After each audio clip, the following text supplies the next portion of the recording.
Yeah, it worked. Okay, yeah, recording started. Alright, it's recording. I have. Yeah, it worked. Okay, yeah, recording started. Alright, it's recording. I have Cool. like nothing prepared, dude. I have like no points, nothing. I don't even know what the fuck I'm gonna talk about. How do you like generally want this to go, you know? Like we can get into talking about like the culture of, like lone nuttery or conspiracy theories, but it's like I think you might piss off a lot of people with that. Yeah, well, I'm not worried about that. I Yeah. don't care. Well, I mean, like, even if they hate it, they'd still probably listen to it just to hate on it, you know what I mean? So, whatever. Oh yeah, a lot of them do. Believe me. Yeah. I, You get a lot of hate mail? oh yeah, yeah. That's some bullshit, buddy. I bet you like a significant amount of that comes from other conspiracy theorists. Yeah, Yeah. yeah. It does actually. Most of it does. It's fucked, dude. It's just like unless you're ready to get down with like exactly what they say, it's just like they hate on you even if you're like in the same camp.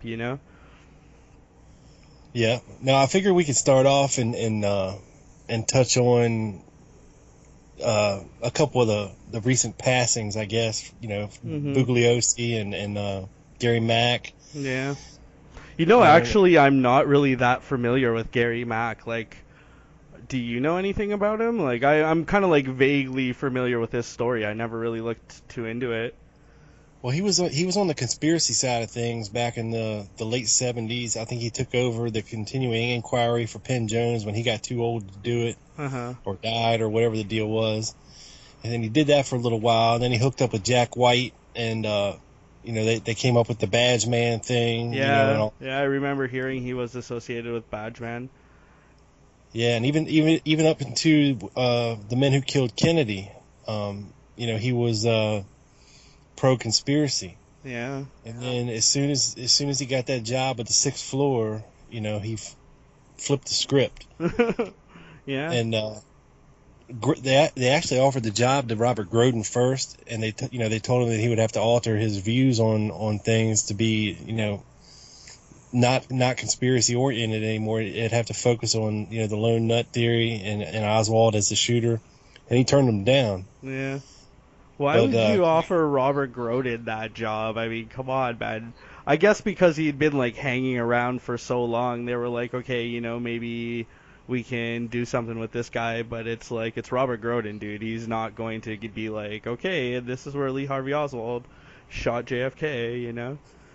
yeah, well, I mean, it would That have fixed. guy's definitely going off script. You know what I'm saying? Yeah, I mean, it would have got him out of the plaza and out of their hair that way, and at least Yeah, but if he would have agreed to go the lone nut route for and sold out, basically it would have benefited him. But you know, yeah, yeah. I mean, you can also look at it as the guy just got convinced. I mean, like we were talking about on the last podcast, that's like the experience of a lot of low nutters. Most low nutters, I think, start off being interested in the case because of the huge conspiracy theorist culture that surrounds it. And then eventually you just get to this point where it's like you've looked at so many things that either it just kind of clicks in your head and you're like, this guy did this, and from that forever after you're a low nutter, or you just keep going looking for like a more elaborate explanations. You know what I mean? yeah, So it's like, Fred James used to believe in Badgeman, and now he's a lone nutter. So it's like, if that guy can go through that process, why wouldn't anybody else be able to go through like the exact same process? yeah. I mean, I think it's almost, I don't know. I think it's almost out of frustration for some of these guys too that they come to the realization that maybe they're never ever gonna figure shit out on the conspiracy side, you Yeah, know, but and it's they just, like, all right, fuck it. I'm just, I'm it's just done. be easier to try to, you know, Yeah, just to go at things from the other side. I don't know. yeah. I'm not saying that that's what Fred's doing, but Well, like I've only ever known him as a lone nutter, so it's like I have no idea. You know what I mean? Like I can't imagine that guy being a conspiracy theorist, because I never knew him when he was that way, So it's like, for me, it's like this crazy abstract idea. Ed Cage was talking about Fred James and like how he's this crazy liar. I'm like, really, dude? Fred James, really? But yeah, Yeah, and well, I was talking to Steve Rowe earlier, and and I think Steve is really the first lone nutter I hooked up with. When I joined Facebook, like 3 or 4 years ago, whatever it was, and Steve's a rare bird. I mean, he used to believe in a conspiracy. Now he believes in the lone nut theory, but he also still enjoys the chase. He yeah, still enjoys researching. He still enjoys fleshing out everything. And yeah, yeah. I can very much understand that. I think it's very much the elements of like mystery that is one of the major things that keeps the story alive as the generations go on. There is this like inherent element of like who done it. We all like a good who done it. We all like a good oh mystery yeah, to be solved. It's fun, right? So yeah, it's like if you have a serious interest in things, like you can just go in depth, seriously analyzing them. Civil War buffs and like history buffs and all that stuff. This just happens to be like the thing that people like you and I are interested in, so we're like super into it. We're like digging through files and reading, articles and whatnot. yeah. Hoping to find something, piece something together, or debunk something. Yeah, just to like further your own knowledge, you know what I mean? But it's Yeah, like those conspiracy theorists who become lone nutters, those birds aren't so rare, buddy. Like I think that's most of the case. When Fred James was recently on the Ocelli effect, he mentioned that he mentioned that people going from conspiracy theorist to lone nutter is like far more common than the other way around. And I really well, do think that that's the case. yeah. But I mean, a lot of them, they stop researching when they flip sides like that. And it's pretty easy for a lot of these guys to defend the Warren Commission stance on things because everything's established, and this is what they said happened, and this, that, and the other.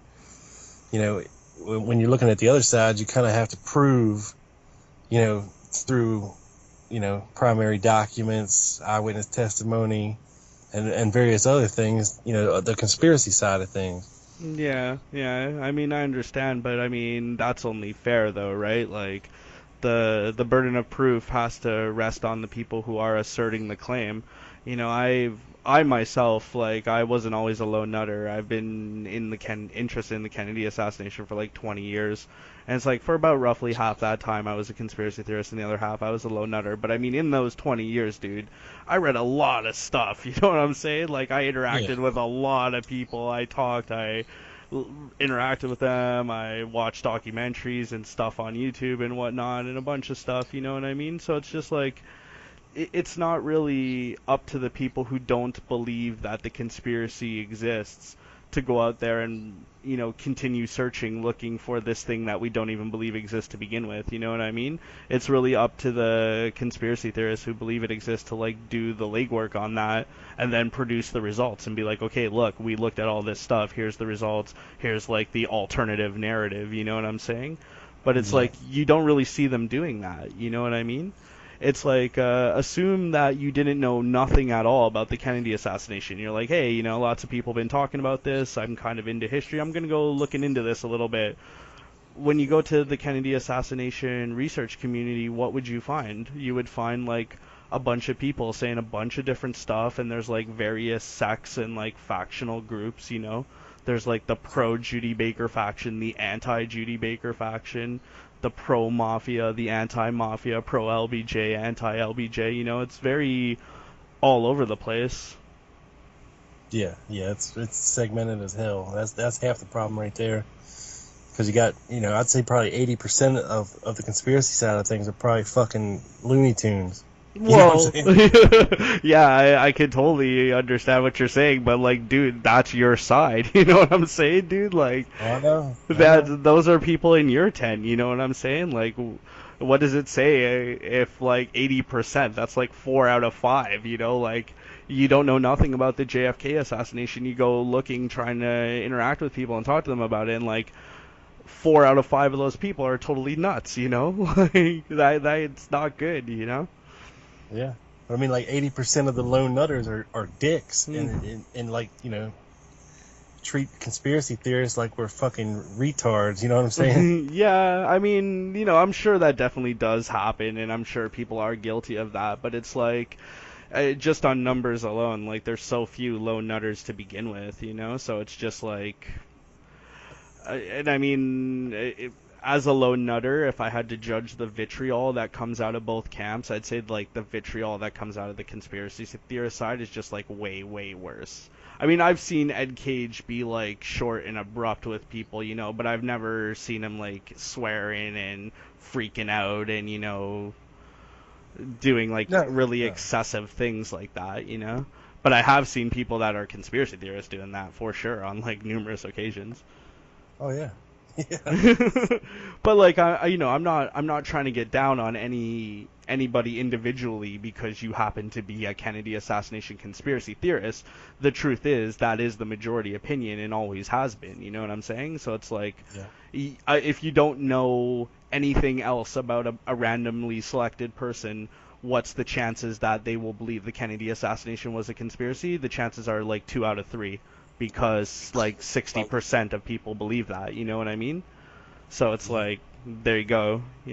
So I mean, it's definitely not like that crazy of an opinion to have, but where people go to like these ridiculous extremes with it, that's where you see like just like crazy nonsense. Yeah. All right, well, let's not bust our nut here. Let me get this thing started, and then we'll hop right into it. All right. Oh fuck, we haven't even got started yet. Okay, good. Like, we I got could, to introduce you to everybody and all that happy horse yeah, shit. yeah, we could totally like conspire with each other and delete the first half of this audio recording. It'll be just like the Nixon tapes. I'll be Nixon, you be like Halderman or some shit. I'll be like, Rob, we gotta delete these tapes, guy. They're gonna get us. Yeah. Don't worry, I'll heavily edit them in my Good, favor. good work. I'll sign the pardon now, and then when I'm getting on board Marine One, I'll quickly add my signature and like crumple it into a ball and toss it to you.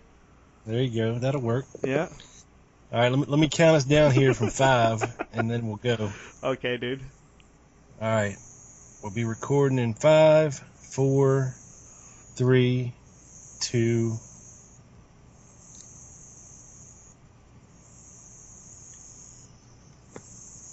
What's up, everybody, and welcome to the show. This is the Lone Gunman Podcast, episode number 74.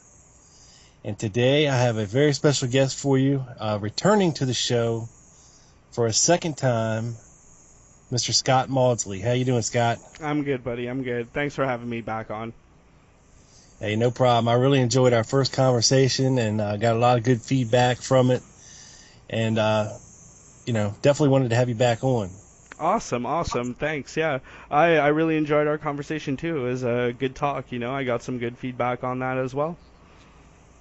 Cool. And we got a ton of listens. I know it's up over 100 now. So, yeah. Yeah. Definitely liked it. Yeah, that's good. I mean, I'm glad people listened to it and they liked it. Hopefully we can have another good discussion now. Oh, yeah. And full disclosure, I kind of caught Scott off guard, so we're just going to be kind of winging it tonight. Yeah, So, I totally forgot that we were supposed to do this tonight. I just got in and Rob messaged me. He's like, "Okay, you ready?" I was like, "Yeah, weren't we doing that next week?" He's like, "No, we're doing it now." I'm just like, "Oh, snap." Had a little audio difficulties there, but we're ready to go. We'll freestyle it. yeah, I mean, we got plenty to talk about. There's always something to talk about, Of And, course. I figure we could start off a little bit, and because we've lost a couple people in the research community so far this year, and very recently with the passing of Gary Mack Hmm. and Vincent Bugliosi and Mary LaFontaine and Harrison Livingstone so far this year that I know of, and maybe a couple others that I don't know of right offhand, but Yeah.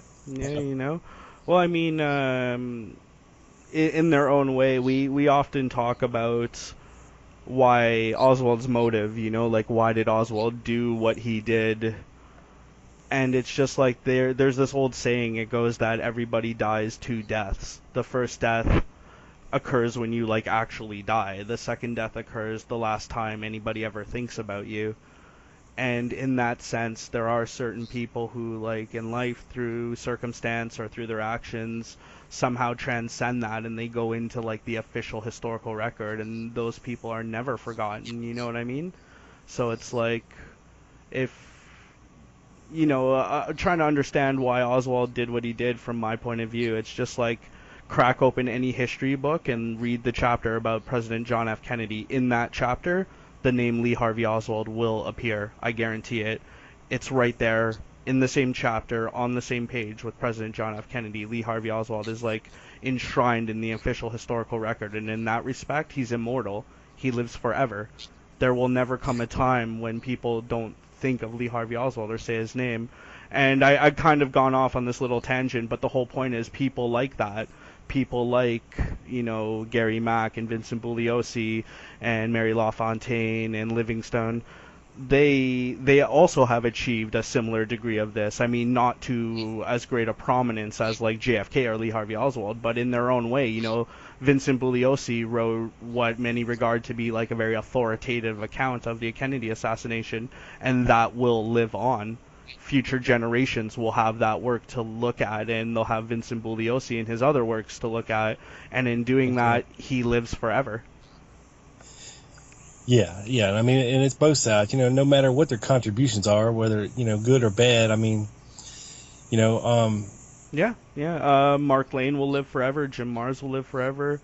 Jim Garrison, all those people. Anybody who has like any kind of published works that are very popular and a lot of people have read, those people will live forever in the historical record, Even if it's just as a minor footnote, whatever, they're a minor footnote. People like you and me aren't even that, Yeah, I mean, Bugliosi, he was part of that mock trial that they did in like the 80s, which it's awesome to go back and watch that. It's something that could have possibly came to fruition had Oswald lived.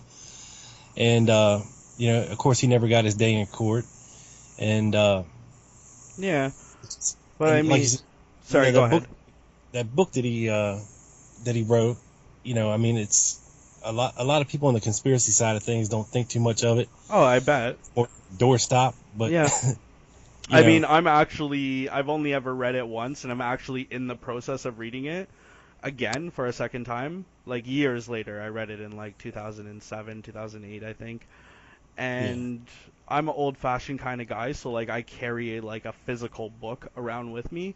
It's like July, dude. This thing is like a phone book in my bag, and I'm lugging it all over the place, breaking it out on the subway, reading it, It is very voluminous, but it's like it has to be, if you I often go off on tangents discussing things, and I can talk all day long, but it's like, if you want to really get in depth on things, you have to get in depth, Yeah, I mean, it's almost like Walt Brown's massive chronology work. I think if you printed it all out, it'd be twice as big as Bugliosi's book. Yeah, maybe. Yeah, maybe it would be. It's just like I don't really know how to phrase it. It's just like it doesn't really surprise me that a lot of conspiracy theorists don't think too highly of it, because there's only like 2 or 3 books out there in the universe of books about the JFK assassination. There's only like a handful that are targets for attack. I mean, on the Lone Nutter side, there's Case Closed and there's Reclaiming History, and that's about it. So it's like, if they're gonna attack anything at all, it'll definitely be those 2 books for sure. Yeah, for sure.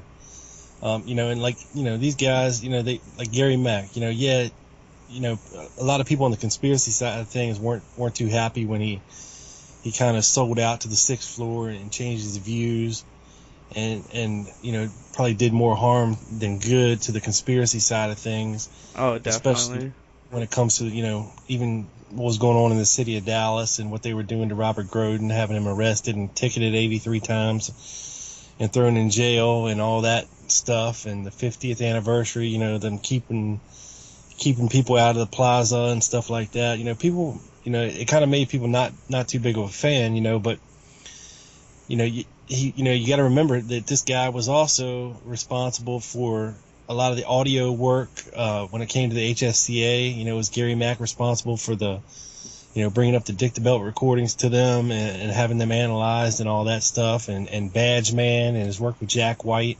Yeah, he's definitely a multifaceted character, that guy. It's a shame I didn't really know more about him before his passing. I mean, I've heard like the general story regarding Gary Mack, but I never really looked too into it, other than to be like, oh wow, that's kind of weird. I mean, we see this like in other places in our society too. Like you think about politics, for example, you often hear like, oh, this person is a flip-flopper, or they were for the war before they were against the war. And I mean, it's just like you always have to be willing to change the things that you believe based on the available evidence. If more evidence becomes available, then you have to be willing to change what you currently accept as being true. You know what I mean? So it's like I can understand how a lot of people in the conspiracy theorist community would feel that way about Gary Mack, but at the same time, I don't think it's really fair to hate on him because he became a lone nutter. That's the experience of a lot of lone nutters. A lot of us start out as conspiracy theorists, and then somewhere along the way, we just kind of adopt lone nutterism. Yeah, I mean, some people take it to the extreme. They take it personally, and are very, very. I don't know how to explain it. Like very animated and. Yeah, I get what you're saying. The word I'm looking for, but they just take it personally. Like they have a lot of vitriol for a lot of these people, and never met them in person, never interacted with them, but they still have this spite and vitriol and hatred, and it's just unwarranted, really. I mean, yeah. I never met Gary Mack. He never did anything to me. I got nothing personal, against him. People's opinions do change. Sometimes they change for the right reasons. Sometimes they change for the wrong reasons. But it's not up to me to judge anybody. You know what I'm saying? Yeah. I get what you're saying. I mean, I think there's plenty of vitriol to be found on all sides, but you gotta stay above that. I mean, if somebody's vitriolic like that, it usually indicates that they're way too personally invested in the things they believe. I've often asked conspiracy theorists, why are you so personally invested in this? And oftentimes they'll straight up own it. They'll straight up be like, yeah, damn right, I'm totally personally invested. You know what I mean? Like they honestly don't understand that that's not a good way to be. They honestly don't understand that when you are personally invested and emotionally invested, you have like a preferred conclusion that you're trying to get to, and confirmation bias can like so easily slip in undetected. You know what I mean? And that's for anybody believing anything. It's not about believing JFK was a conspiracy or not a conspiracy. If you believe anything, if you get yourself emotionally invested in like abstract ideas, that can very easily happen. So it's all cyclical. It all ties together. People get themselves emotionally invested. They feel that arguing about these events are like tantamount to attacking them personally, and they react personally and viscerally. You know what I'm saying? Yeah. I mean, what's your view on conferences? And I'll explain why I'm asking you this question after you're done. Well, actually, I've never been to a conference. I've never been to Dallas. I'd love to go. I'd love to see one. As a lone nutter, I'd be very wary about going to a conference because you never know what you're going to get, And it might not be, as a lone nutter, it might not be the best idea if you're at like a Kennedy assassination conference to actively tell people, well, I believe the official investigation. You might get a lot of hate from that. That's definitely my perception of it, having never experienced it. I don't know what it actually is like. That's just my perception of it. But it's like I remember hearing a podcast you did back a whiles back, and you went to a conference, and on the conference there was like Judy Baker and Richard Charnin, and you were like, oh shit, I've gone to like the wrong conference, I've gone to like a crazy deal here, And I think that's the issue. As somebody who doesn't believe in that, if you want to go to a conference, it may be good, it may be bad, but you may end up going to like a conference full of crazy people. Yeah, I mean, I'm glad I went, but like you said, well, thankfully Richard Sharner wasn't there because I Oh, might have okay. beat his ass if he was. That's a joke, Richard, if you're listening. But yeah, I mean, it was a lot of LBJ people did it. People like that, and I don't subscribe to that theory at all. But Mhm. it was a prevalent theory throughout the conference from like 6 of the speakers, I guess. And when you're talking about LBJ evidence, it's all people, quoting each other, referring to each other's work, and, Yeah. and it all gets back to based on Madeline Brown or Bar McClellan or Clip, just the usual, and it's nothing substantial. And then you got the Judy Baker crew and Ed Haslam and all that, and so I personally I didn't enjoy like 80% of that conference because it was not something that I subscribed to. I did enjoy hearing from Bill Simpich. I did enjoy hearing from Doug Horn and guys like that, and Greg Burnham and a few others, but most of them is something that I really wasn't subscribing to. And I had that little scuff up with Ed Tatro, and that Whoa, turned me off even more. you But had a scuff up? What went down? Tell the tale, Rob. well, he heard one of the shows I did, I think. Okay, hold on. Who is this guy to begin with?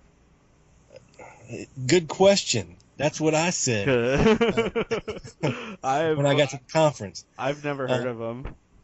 he's actually a first generation researcher. He's been around forever. He was he actually went to Clay Shaw's trial, I think, for a week. Okay. Um, Was he he's just there, or was he like testifying or something? no, he was just there, Okay. just observing. He got to talk to Garrison and go back and look at the exhibits, stuff like that. Back in the judges' chambers and this that. He's interviewed Marina at her house, Oh and wow. he's been around for a long time, man. He's done some pretty cool stuff, but the problem I had with him is he's a staunch LBJ did it guy. I mean, staunch. And here's the problem: after if you've been around for 40 plus years, and you're that heavy into the JFK case, and I haven't heard of you, okay, and I've been around it for 25 years, then you Yeah. ain't something right, Yeah. okay? Yeah.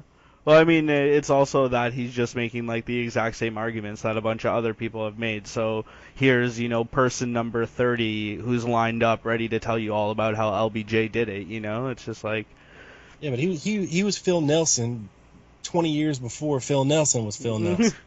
You know what I'm saying? yeah. The only problem is that Ed Tatro never wrote a book. Oh, there you go. He never wrote articles. He was just always this conference hound, Yeah, there you go. and tied into these old school, like research networks, like where they used to write each other letters and stuff, and Yeah, back in these the phone day. trees, whatever the hell they did back then. Yeah, yeah. Uh, Yeah, I mean, that explains it, right? Since he never wrote a book, that's why nobody's ever heard of him. that's why nobody's heard of him. Yeah. Unless you unless you are a conference rat and you've been going to conferences for 20 years, you Yeah. would never have heard of him. I mean, it's interesting that you didn't like 80% of the conference. You're like the target demographic of that conference. You know what I mean? It's like the guys who would make up I the was people going to the conference, buying tickets and stuff. He didn't like 80% of the stuff you put out. Yeah, well, here's the problem. Me at 40 years old was like the youngest person there. Yeah. That's the problem. Yeah. These conferences are a dying breed, man. They're gauged for older folks. I mean, they're old school. They were introduced, pre-internet, at the height of the, when the JFK movie came out and the JFK Records Act was enacted in '93. Mhm. This is when these conferences started popping up, Copa and Lancer and everything else. Oh yeah. And with the technology we have now and the ability to instantly discuss things from anywhere on the planet and share research, and we can self-publish a book, you can write your own blog, In this day and age, there is no reason that I can think of other than just to interact with people physically Yeah, to have a conference. You know what I yeah, mean? yeah, yeah. You don't have Uh, to have a conference to introduce, your work to other people, yeah, yeah, or your discoveries, or what you found out. Because I didn't learn anything new at the conference. There is no, no groundbreaking new research. I always thought that people that went to conferences were privy to some kind of secret information that I couldn't get because I wasn't there. yeah. And that's just not the case. No, no. I mean, I can totally identify with what you're saying there. It's something similar is happening with like high school reunions. Like high school reunions used to be a thing that people did, but they don't really do that anymore because modern technology has rendered it obsolete. It's just like You, Facebook lets us keep in contact with the people from our lives we want to keep in contact with, and forget everybody else. They were jerks anyway. You know what I'm saying? yep. Yeah, I know you now. You're old and fat and bald, and you got Yeah. 3 kids, and you're probably miserable in your ways. Yeah, and you I don't already want know to. all this stuff. Yeah, I don't need to exactly. go to my high school reunion. Exactly. If I want to go see what people are doing that I knew in high school, I'll just go to their Facebook and see what they did today, you know? Like I can talk Yeah, to them right now if I really want to, you know? It's like exactly. I have people on my Facebook that I haven't seen in like 20 years, but it's like if I wanted to talk to that person, I could literally talk to them right at this moment. They might not be there, but within like the next 24 hours, they'll get that message, you know? I Yeah. mean, somebody, I was watching a conference, I think it was a COPA talk, and Mark Lane was there and a few other people were there, and somebody that was speaking at the conference said, is there anybody in this room who's under the age of 40? And there was like a smattering of hands that went up, and they're like, see, hardly anybody, you know? I think it Yeah. very much is kind of like a generational thing, you know? Yeah. I I'm a young person, and if I want to be generous with the term young, I'm a young person, and it's like I've been talking to people online about the Kennedy assassination for like the last decade, so it's like I've often been the youngest person in the conversation, and it's just like it's very much a generational thing, you know. The people who are interested in it, by and large, I think were the people who were there when it happened, and as history, this was an event they experienced personally, like your podcast with Steve Rowe. He talked a lot about his memories and his feelings about his memories from that day, and it's just like as history goes on, other events happen and other events take prominence. In many ways, I think that the Kennedy assassination conspiracy theorist culture has already been supplanted by the 9/11 truther culture. And I think that as we go on, there will be more people who are 9/11 truthers and less people that are Kennedy assassination conspiracy theorists. And it'll just transition into that. And then later on in history, another event will happen and it'll transition into that, you know? Yeah, but here's the problem with that supplanting the Kennedy assassination is it's hard to personalize it as much as the Kennedy assassination, because you have all this eyewitness testimony, you have names, you have real people, tangible things, places. With 9/11, you got foreigners involved that you can't really investigate, you can't really research, without actually going to a different country. Yeah. And, a lot of people, unless you knew somebody that died in 9/11, which a lot of people don't, um, it's, I don't know. To me, it's kind of less personal, I guess, than the Kennedy assassination, because, you get to looking up these people and reading their first day testimony, and you can see what they told the Warren Commission, you can see what they told the Garrison investigation, you can see what they told the HSCA, and so on down the line to various researchers and different books. And it just personalizes everything more, I think, to the Kennedy assassination, other than anything else that's come down the pipe, at least so far, I think. Yeah, I mean, it definitely kind of. I don't think our points are necessarily like exclusive. I think both of them can be true at the same time. You know, you also got to look at like the kind of society that existed in 1963. Televisions were not nearly as prolific as they are today. Information often traveled slowly. Somebody heard this on the radio, and then came into your classroom and whispered in your teacher's ear, and then your teacher announced to the class what had happened. That's kind of how people found out. It was very word of mouth. People would stop you on the street. Did you hear what happened? Did you hear about this?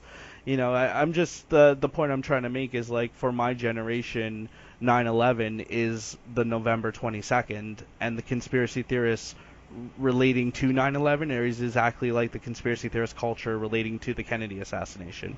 So I think that already, 9/11 conspiracy theorist culture is like dominating the conspiracy theorist culture in general in the current era, because it's like the most recent high profile kind of event. But I mean, anytime anything happens, there's always people lining up to tell you it was a conspiracy. So it's like, there's always going to be that. But I think as the years go on, less and less people are going to be interested in the Kennedy assassination, just because it will become a more and more remote event in history.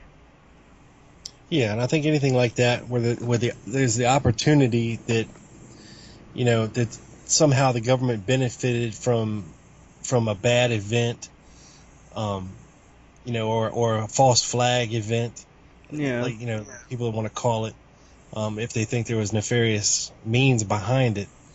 You're going to always have questions. You're going to have people on the conspiracy side of things questioning things because, whether or not the government let it happen, made it happen, or took advantage of a situation. Yeah.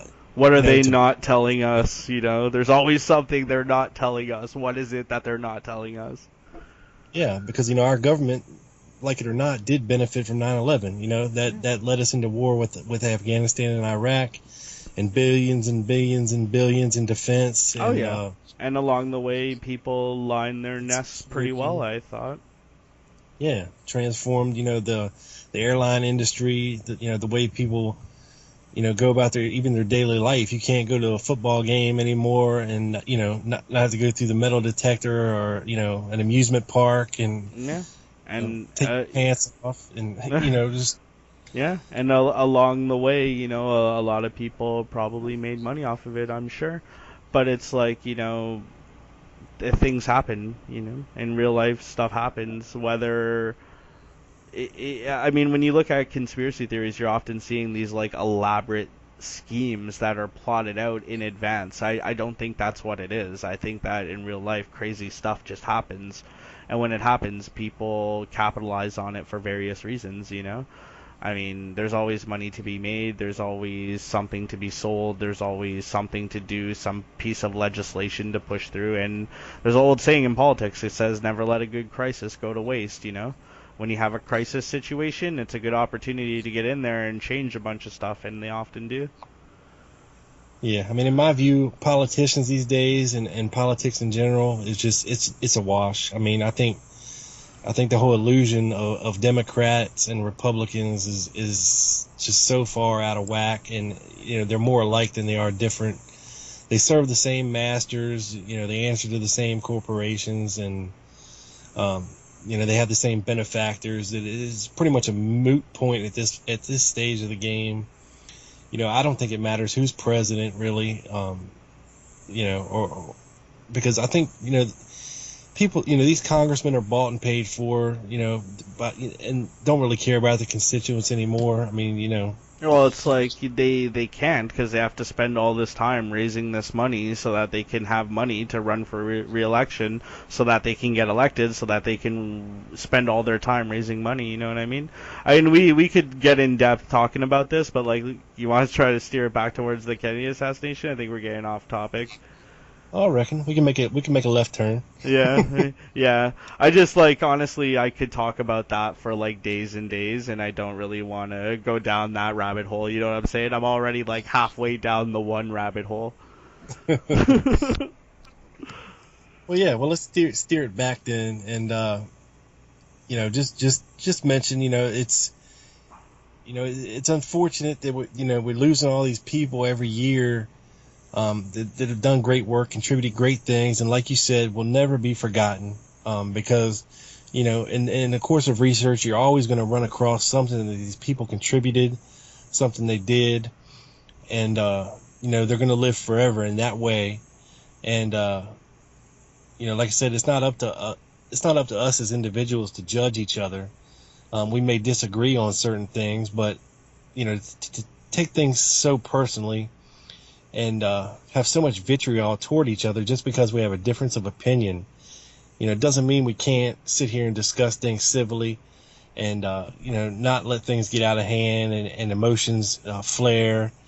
Because really, like, unless the Kennedy assassination has affected everybody personally.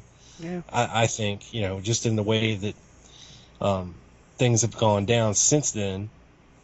But, to take it so personally, because I wasn't even alive back then, you weren't alive back then.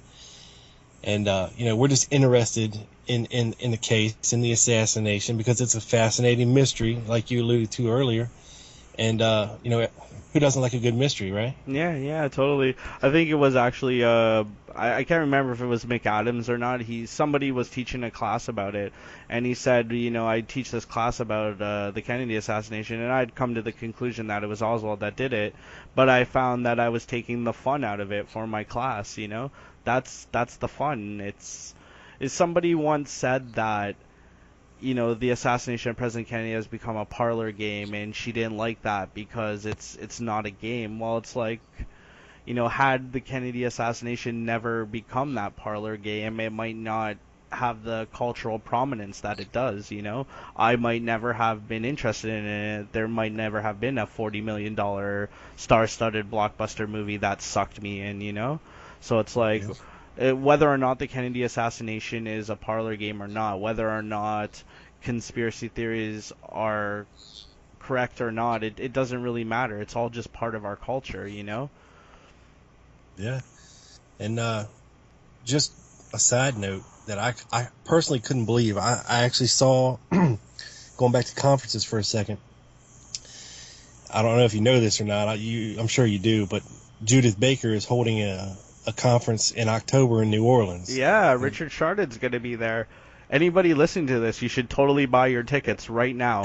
Right now. Pick up your credit card, rush out, get tickets, get extra tickets. Take some people with you. Make it like a family trip. It's free, man. Oh, really? Yeah. Oh. Yeah, totally free. Oh, totally cool. Even better. Yeah. But one thing I saw there that made me stop for a second. I looked at the lineup of speakers, okay, and it's the usual usual cast of Trine Day suspects. You know what I mean? Yep. That's not suspicious at all that they all have the same publisher. Not suspicious in the least. Yeah, I know.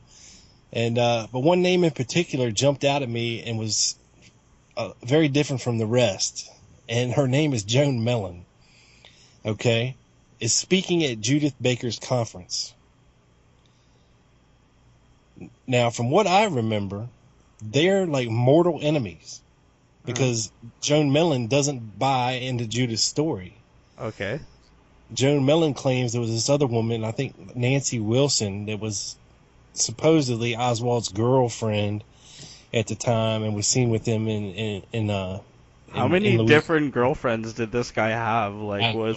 Was Lee Harvey Oswald Return of the Mac or something? Like, no. He had the wife, he had Judy Baker, and he had a next girlfriend. Like, when did Buddy have time to eat and sleep? I don't know, but it just totally confounded me why Joan Mellon would agree to do Judith Baker's conference and why Judith Baker would want her there.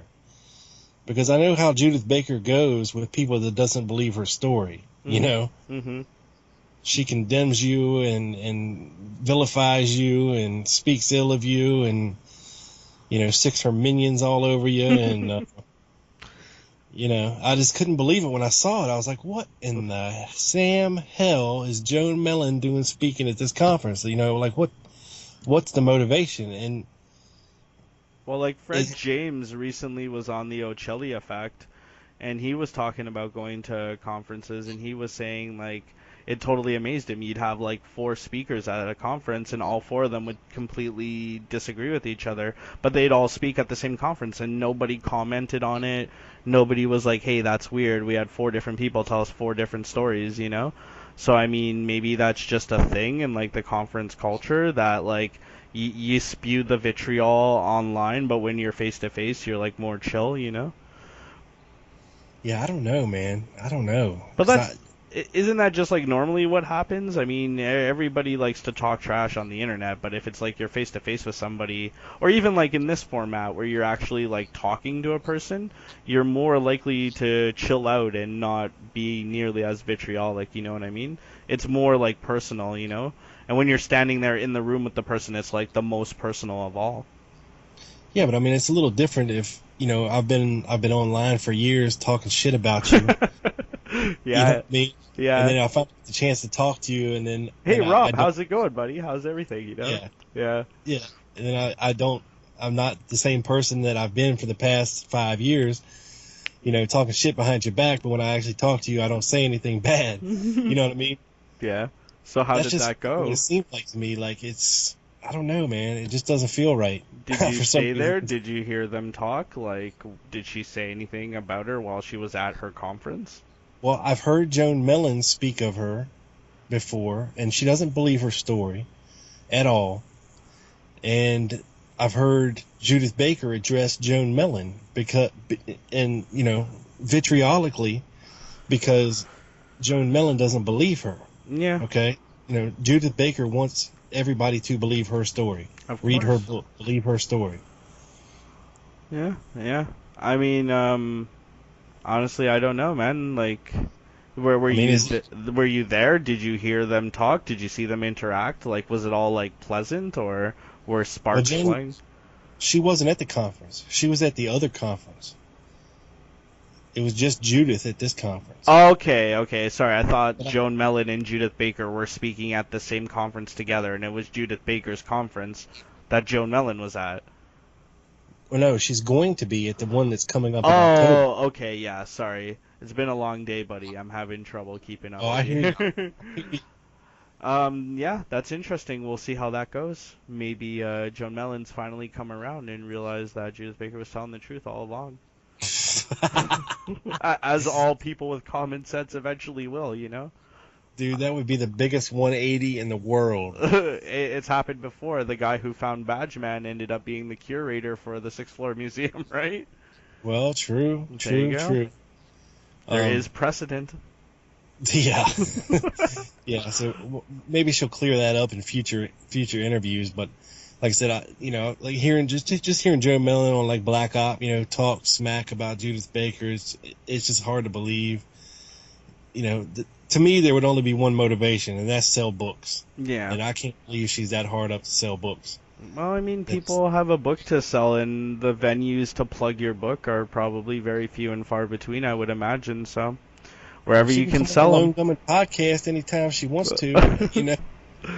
Yeah, but I mean, it goes back to what we were talking before. They're like older people, so they want to do like the traditional conference, and they're still trapped in the mindset like this is how you get yourself out there and move materials by appearing in these conferences. Like, who's gonna go to Judy Baker's free conference? Like a handful of people. True. But I'm sure like Joan Mellon could do Lancer if she wanted to. Yeah, yeah. I mean, like I'm sure there's like a conference circuit that they can do, but I mean, there's no such thing as bad publicity, they say, right? So it's like, why not do Judith Baker's? If Judith Baker contacted me and was like, Scott, I'd like you to come to speak at my conference, I'd be like, okay, are you sure? It's like, if you're sure, then yeah. If you're willing to provide airfare, I'll totally come and speak at your conference.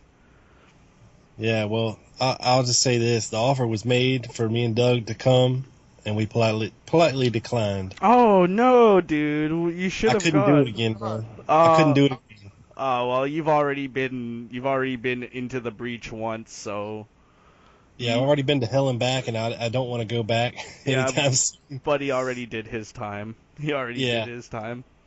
yeah, and when you're going, it's different, I guess, than if you go and you're just a normal conference goer. I was there as this damn truck. I was there as, part of the media, and you have to be kind of impartial, and you have to be kind of, you know, keep your mouth shut and not really have your personal opinions affect the way you're covering things. Yeah, I mean, you should try to be that way, but And I just couldn't do it, man. I couldn't do it. well, I mean, I find that interesting that you of all people would say that because it's like you're like the target demographic. You see, this is one of the reasons. I mean, like, I've noticed people in the conspiracy theorist community, they treat Judith Baker and her like crew like they're a big deal. But I mean, for people like me, it's just, conspiracy variation number 877, It's just like, it's just another person making another claim, you know what I'm saying? So it's like, for me, it's very easy to just discount her. But at the same time, you also have conspiracy theorists acting like, oh, this is such a big deal. This is such a big deal. No, it's not. It's just a person making claims, man. Yeah, and they treat her like freaking Mary Magdalene and put her up on this pedestal, and I don't know, man. It's all about faith with her because there's no real evidence Of course not. To back up anything she says. Of course not. And it comes to a matter of faith.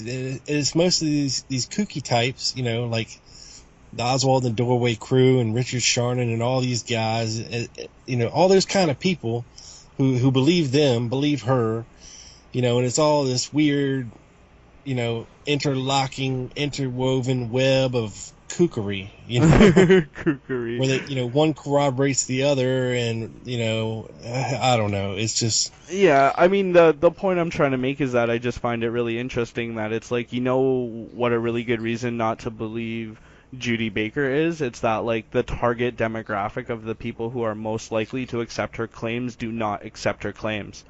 It's like you would think that people who believe that the Kennedy assassination is a conspiracy and are very interested in that, those are like the people who I think are most likely to accept what she's saying as being true, and those people overwhelmingly reject everything she says.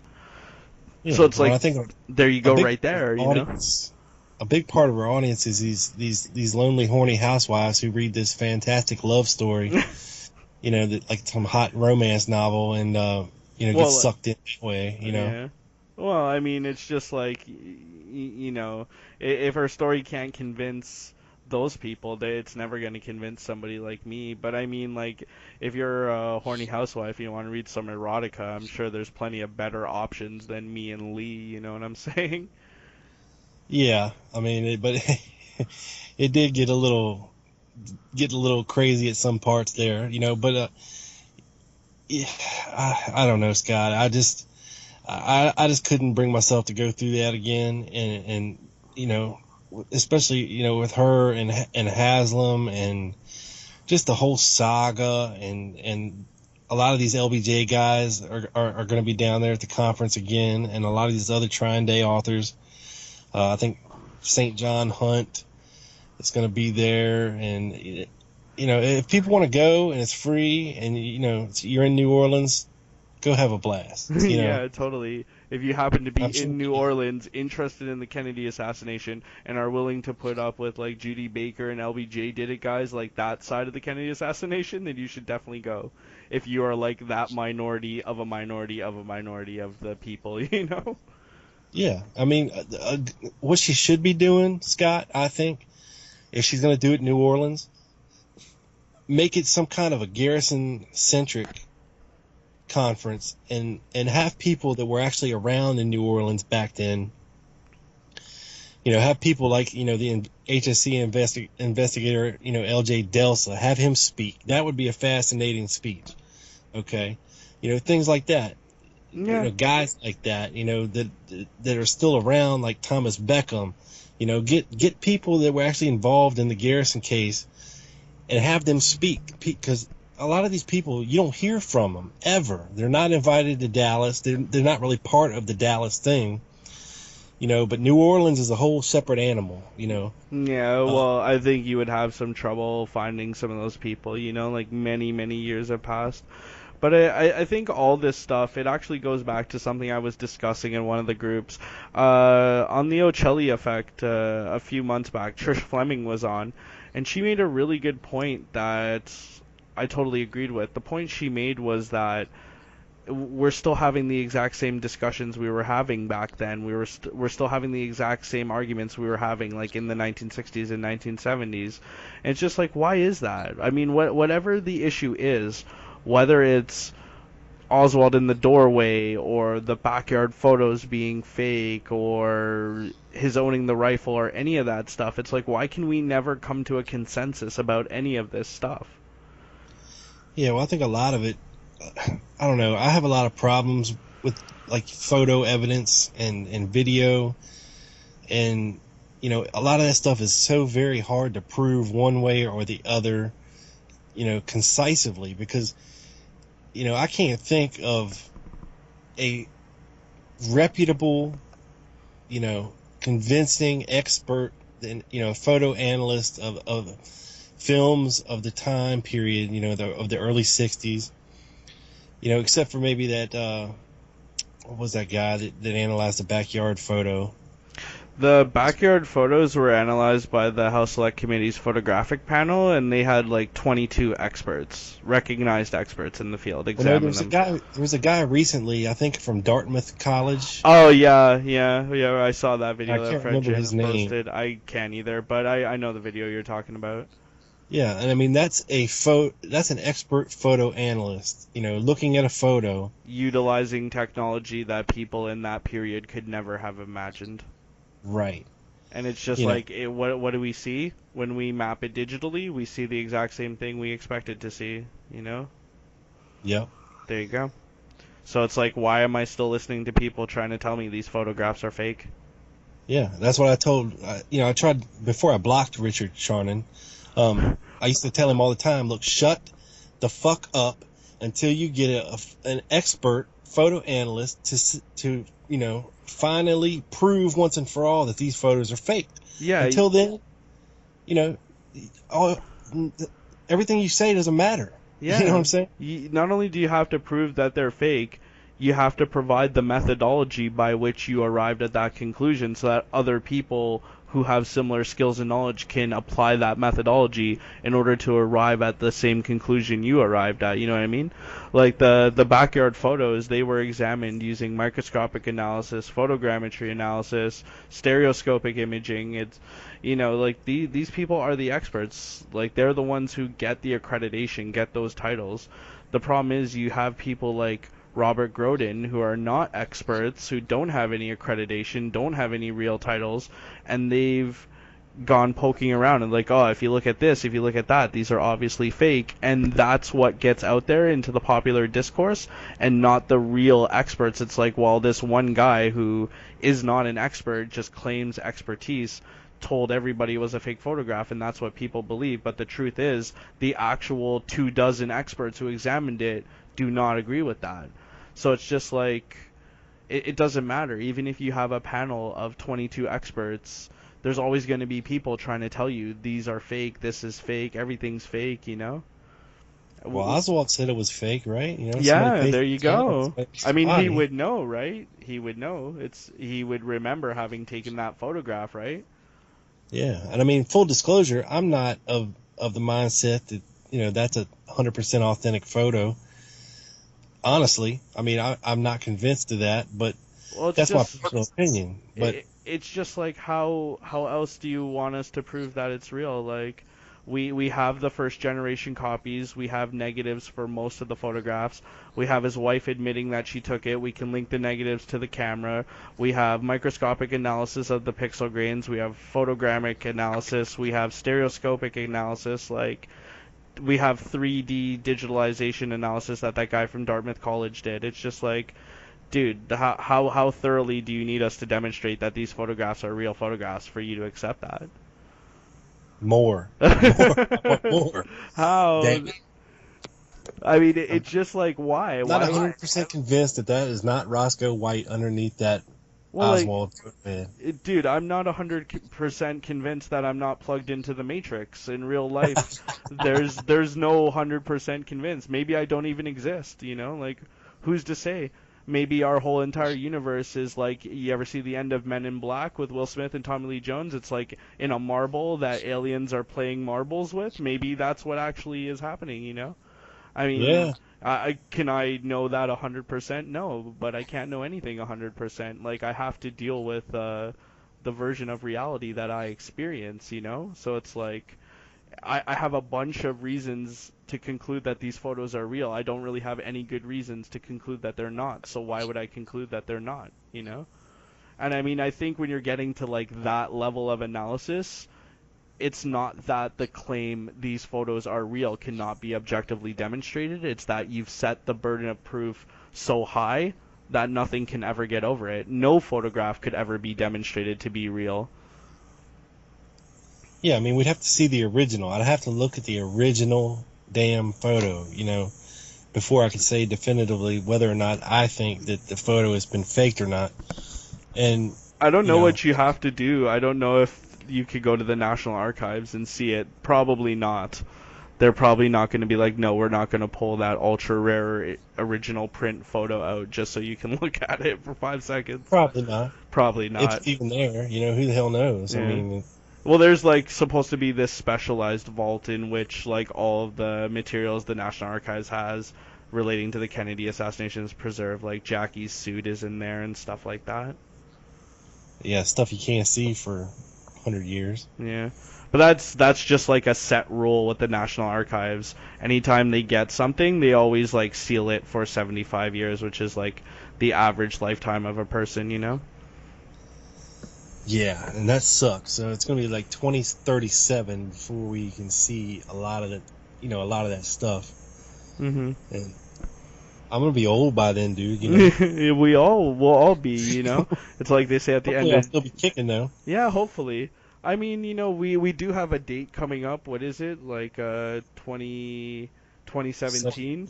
They're going to be dropping a bunch of documents, but it's like it goes back to what I was saying earlier. For those of us who are like lone nutters, we don't expect that there's going to be anything in there. Let the conspiracy theorists go to it and go looking, and we'll see what they find. But it's like, this is a process we've gone through more than once before. What happens? They go and they look, they find some stuff that's interesting, but nothing definitive, and that's how it's always been.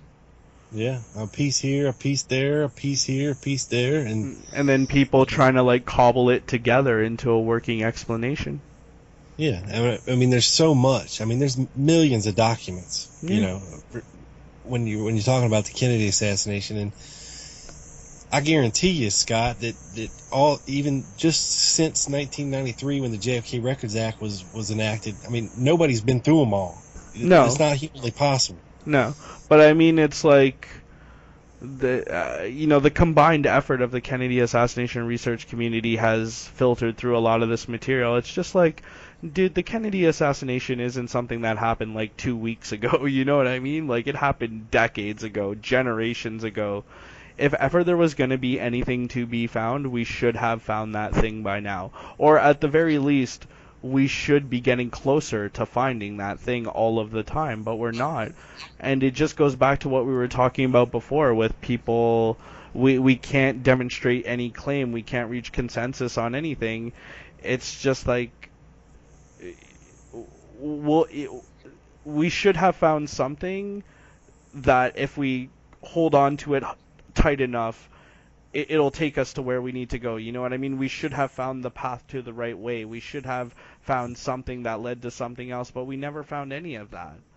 So it's just like, why conclude it exists to begin with? Yeah. I mean, and I don't think people are actually going to the archives like they used to back in the day, and because people these days, man, they don't have the patience to sit there and pour through documents. No. Or even the time to do that. You know, like, if it's not online, I don't want to see it.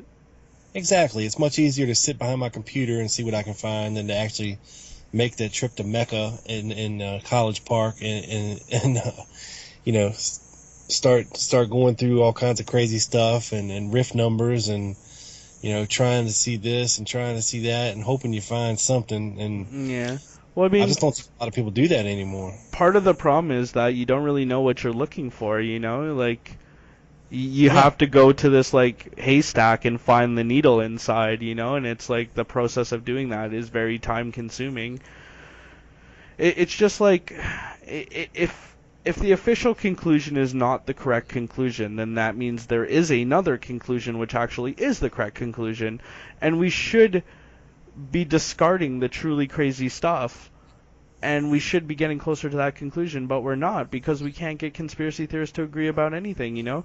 I was having a discussion a little while ago, and in the discussion I was talking to people about the backyard photos and whether or not the photos were real, and I think more than one person was saying, like, well, who cares if they're real or not? All it proves is that he owned the rifle and had possession of the rifle, and we all accept that. And I had to tell him, no, dude, like, a significant number of people do not accept that. Like, a lot of people deny that Oswald owned the rifle, and they deny the photos being real to kind of, deny that he owned it at all to begin with. So it's just like, even in the context of one conversation, when you're a lone nut talking to conspiracy theorists about the JFK assassination, it's not like you just have the one playbook you can go to, because every single one of them has like a different interpretation, and some of them will insist the gun did not belong to him, these photographs are fake, and I'm a conspiracy theorist, and other people will say, well, of course these photos are real, and of course he owned the gun, I'm a conspiracy theorist. It's just like, there's no consensus about anything. Yeah, because nothing can be proved one way or the other. But it can be proved. It can be proved that the photos are real. It can be proved. The people who tell you whether or not photos are real and fake, those people are the experts in those fields, and those people told us these photos are real, and they provided the methodology for how we can get to that conclusion. So it's like, that's how things are proven, dude? Yeah, but say that's Oswald's gun. Say he had it. Say he ordered it. Okay. Now prove he brought it into the Texas School Book Depository. How else did it get there? I don't know. Somebody had to see him bring it in. Well, then why not conclude that he brought it there? Does that conclusion not like logically flow from the evidence? We know the gun was his. We know it was at his workplace. We know he brought something with him to his workplace. So why would we reach any other conclusion than the something that he brought was the disassembled weapon? Because, dude, that bag that they brought out of the school book depository was freaking huge. Okay? You ain't sneaking that thing in. I don't care whether you stick it up your armpit or what you're doing with that thing. But he didn't really sneak it in. I mean, in a general sense, he snuck it in, right? Because he made this package and then used the package to conceal the disassembled gun. But I mean, the guy who drove him to work knew that he had a package, and he talked to him about the package.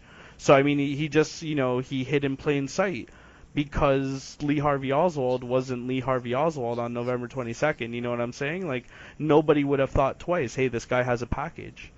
Nobody. Yeah, but the package was 2 feet long, which you can't fit a Mannlicher Carcano broken down into. Yes, you can. They have that package, and they disassembled it. The package, I believe, is 38 inches long, and the longest part of the rifle when disassembled is the stock of it, which is like 34 and 1/4 of an inch long. Something like that. I mean, they have the package, they have the disassembled rifle. Yeah, but Bill Fraser said that package was only 2 feet long, 24 inches. Remember your podcast with Steve Rowe where you talked about eyewitness accounts and how people can get basic facts wrong, which way a person was walking, what color a person's shirt was wearing? Yeah. There you go. I mean, it's just a case of mistaken. Well, like, if I was giving you a lift to work and he showed up and you had a package, I was like, oh, hey, man, what's up with this package? Oh, it's curtain rods for my new apartment. Okay, dude, toss it in the back, like, am I going to sit there and break out my measuring tape and be like, let me measure exactly how long this package is? It's something that would happen, and I would immediately discount it because it's nothing to be taken into account.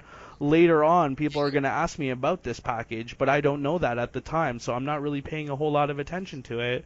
Later on, well, how long do you think the package was? Oh, it was about 2 feet, or, I mean, I don't expect that the guy... It's like the same thing people do with Oswald on the steps of the depository. Billy Lovelady said he was on the 3rd step, but really he was on the 5th step. Like, is it really reasonable to expect that kind of level of information, given the nature of the circumstances? No, he wouldn't remember that. Yeah, exactly. So it's like 10 years later, 20 years later. yeah, exactly. It's what I was talking about before. It's putting the burden of proof at an unreasonably high level, and then nothing or no one can ever get over it. Fraser knew he had a package, and later on he estimated the size of the package. But the truth is, Fraser's estimate doesn't really matter because we have the actual package and we know exactly how long it is. It's 38 inches. Is it big enough to fit the disassembled Carcano inside? Yes, it is. I mean, what's there's problems from some of the deputies and other people on the 6th floor who don't even acknowledge a package, the brown paper package, or even saw it in the sniper's nest or around there. And then here it comes out of the schoolbook depository 30 minutes later. Yeah, but it's like on a stick. Why would we think that was odd? If you don't go to the study of the Kennedy assassination immediately discounting the official explanation, immediately assuming that it was a conspiracy, I think the official explanation is a very easy conclusion to arrive at. And that's kind of what my own personal experience with it was, I kind of said, you know what, I'm going to give the official story a fair shake. I'm going to see, whether or not I'm not going to immediately discount it as say, okay, there's no way this could be true. And the second I stopped doing that is the second I became a lone nutter. So it's like, unless you're assuming that there's this sinister thing going on where they're planting evidence and faking evidence, then it doesn't seem odd at all. They searched the crime scene, they found the sniper's nest, they find the shells, they searched the floor, they found the rifle, and then a little while after that they found the package that the rifle was brought in, So it's like, this is just normally what happens when you're searching a crime scene. Yeah, but the bag was right there beside the sniper's nest. They should have found it when they found the shells. It was just an empty bag. In all the rush of the excitement, the president getting shot, the panic on the radio, is he alive, is he dead? Here's the nest, here's the shells, here's the gun. It's very easy for an empty paper sack to get overlooked, especially in a warehouse where you have a bunch of paper and stuff all over the place, A gun-shaped bag? Well, shit happens in real life, dude. I mean, what difference does it make? They found it. They found it at the scene of the crime.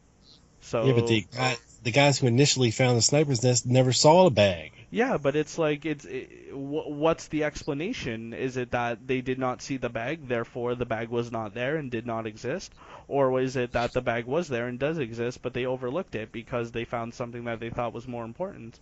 Which it is. Or did they find it elsewhere and just say they found it there? But why do that? If you just found it elsewhere, why not just say you found it elsewhere? I don't know. I mean, but the bag they found was, way more than 2 feet long. I don't know. I mean, I could say, okay, Scott, what if I could prove to you that damn near everything Buell Frazier said that day was a lie? Well, he doesn't really say that much to begin with. He just gave Oswald a lift to work.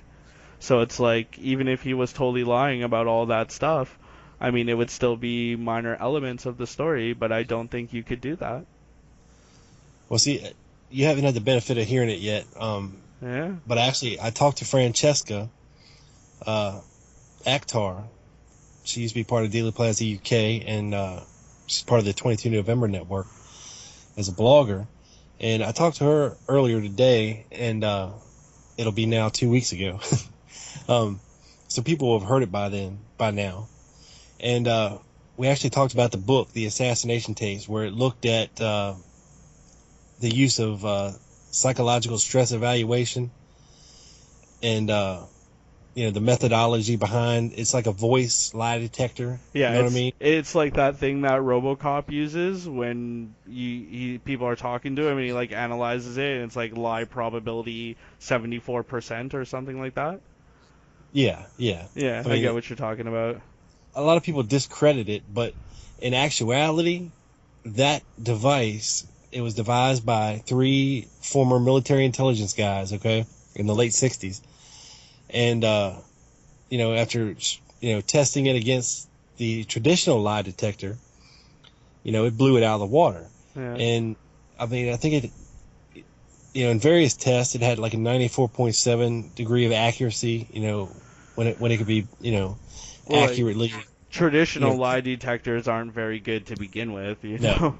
Like the No, polygraph is not very reliable.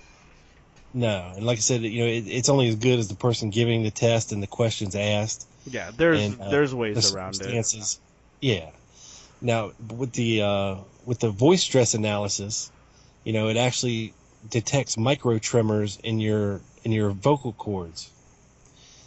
Your inflection, and it actually what they do is they slow the tape down to like uh, seven times less normal speed and analyze it that way. It's something you really can't control.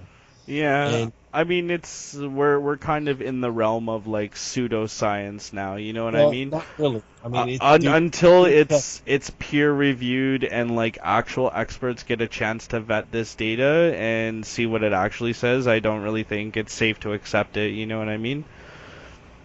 Yeah, but I mean, it's been around for 40 years. I mean, so it's been tested. It's been vetted by experts, Well, I mean, various experts. it's been around for 40 years and yet it's still less popular than the polygraph, right? So it's like, what Well, no, does that they tell you? stopped using it because of ethical concerns, because it could be used to determine, you know, where you don't even have to be present. Like I could go back and take this recording of you and analyze various statements of yours without your knowledge and determine if you were lying to me or not. Yeah. So Well, it have ethical concerns. honestly, if you have the ability to do that, I would do that. Like, go ahead and do it and see what the data shows you, and see if it like actually matches up. Like, if it's just me talking about, oh yeah, I like pizza, and it comes back, well, this guy's lying to you, then you know that there's a problem with the methodology there. But I mean, let's just get back to it. I mean, this isn't proof that anything Beale Frazier is saying is a lie. You know what I'm saying? It's just like somebody can take recordings of his statements years after the fact and subject them to this kind of new technique or technology and say, okay, well, this guy's lying, but that doesn't really prove anything. I mean, people love to invoke the courtroom analogy. That would not hold up in a court of law. Well, lie detectors do now, so maybe it would. I mean, Is the polygraph admissible? My understanding is it was not. it was not back then, but I think it is in certain cases now. Really? Not Uh, not in every state, no, but in okay. certain states it is. That's not It's supposed to be. good. They shouldn't Yeah, do that. yeah, I know. But Yeah. some of it depends on whether or not the defendant uh, requests one or something like that. Yeah, like Jack Ruby. Yeah, various circumstances. Yeah. It can be admitted in court, but I just think I don't know. It's I something to think about that adds a different dimension to things. Yeah, it's always good to think, outside the box and look for kind of alternative explanations. But I mean, at the end of the day, we have to produce an explanation that works. This is one of the things we have, right? With the lone nut conclusion, you actually have a conclusion. We are going to tell you, okay, this is how it happened. This is the mechanics of it. This is the evidence that supports the conclusion. This is the guy who's responsible. The conspiracy theory side, it's not like there's other conclusions I could potentially adopt, right? It's like there's the official conclusion and then there's this endless criticisms of that conclusion. But mere criticisms of the conclusion do not amount to like an alternative explanation on their own. That alternative explanation still escapes us. If the lone nut conclusion is not the correct one, then I have no idea. I have no idea what happened. I have no idea how many shooters there were and what positions. I have no clue. You know what I mean? And it's just like it can't be that way. It can't be that we have all this evidence and all of it points to this conclusion and yet it's somehow all wrong. That would be like the craziest thing ever. You know what I'm saying? Well, I mean, it's possible. That's the thing. Yeah, but I mean, You know, it's possible in the same sense that everything is possible, right? Anything is technically possible. It's possible I'm hooked up to the Matrix, right? yeah. But I mean, we have a precedent. The CIA was doing this kind of stuff, these coups and overthrows, back at this time period, and even before 1963. Yeah, This but is I how mean, it operated. for sure, but it's like there's a huge difference between overthrowing some socialist government in a country most Americans could not find on the map to assassinating your own leader. Like, that's so crazy, you know what I mean? And think about that. It's like when they were trying to get to Castro, they had all these exotic techniques so that they can maintain plausible deniability, right? So that when it goes down and Castro does get killed, they can turn around and be like, oh, golly gee, we didn't have nothing to do with that. He got poisoned by a clamshell, or his pen just mysteriously exploded, or something, you know? It's Yeah. like, when it comes time to get JFK, they shoot him during the middle of a parade in front of a bunch of people, taking pictures, taking movies. Like, what happened to all these fancy plans you guys had? Like, why didn't you do something like that, you know? Well, they did it this way, so it could be blamed on somebody else. You poison the guy in the White House, it's going to be determined to be some kind of an inside job, I would think. Well, it's like, if you want to talk about precedent, like, let's take a step back out of the Kennedy assassination for a second, and let's look at the historical trend, right? There's been 4 presidents that have been assassinated: Lincoln, Garfield, McKinley, and Kennedy.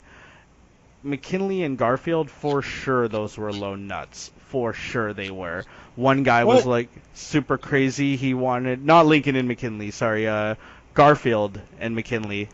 Those were both lone nuts. The one guy wanted to be ambassador to France, so he shot McKinley, and the other guy was like an anarchist, and he shot Garfield.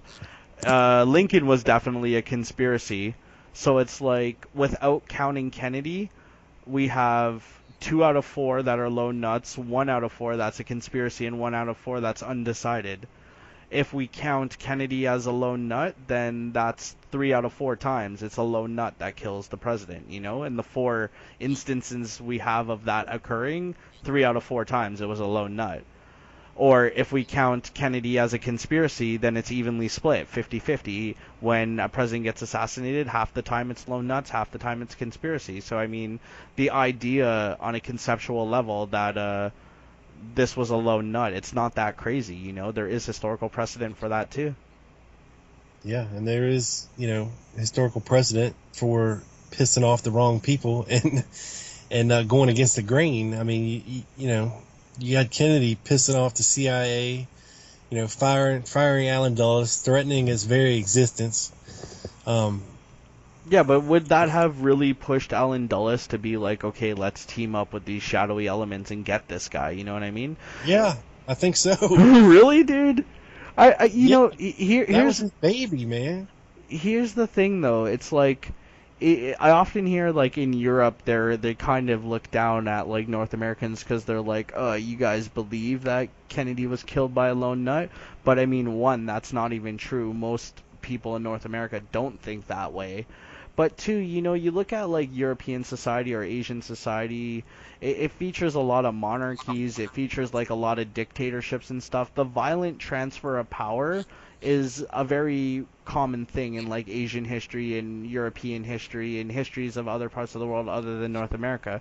In North America, our tradition is not for the violent transfer of power. There's no like precedent for something like that happening. In other societies, for one general to team up with a bunch of his other buddies and overthrow the president, and now that general is the president, and then a few years or decades down the line, the process repeats. That happens like all the time.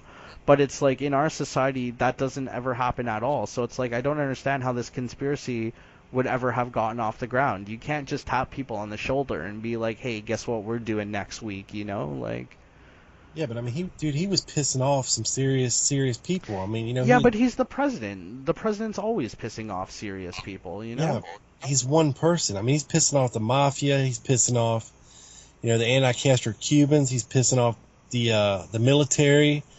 For what he did in the Bay of Pigs or what he didn't do in the Bay of Pigs. And Yeah. and not wanting to go to Vietnam. These guys want constant war. That's how they get their defense budgets and big money for spending. Well, it's like if And I mean, contracts. all of these groups have at one time or another been suggested as being like potential conspirators behind this conspiracy, right? But it's like, did they all team up and do it? I mean, even though a bunch of people had motives, they weren't involved. Yeah, but one guy with no motive That's who killed JFK, right? He did have a motive. What's his motive? He wanted to live forever in the historical record. When he went to the Soviet Union, he kept a diary that he called his historic diary. He saw himself as being a big person who made big moves, and that history would remember him for doing something big. Mission accomplished. Hmm. I don't know about that. I do.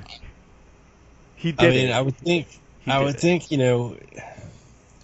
I don't know. Growing up, his dream was always to to get into the Marine Corps. Okay, Yeah. first and foremost.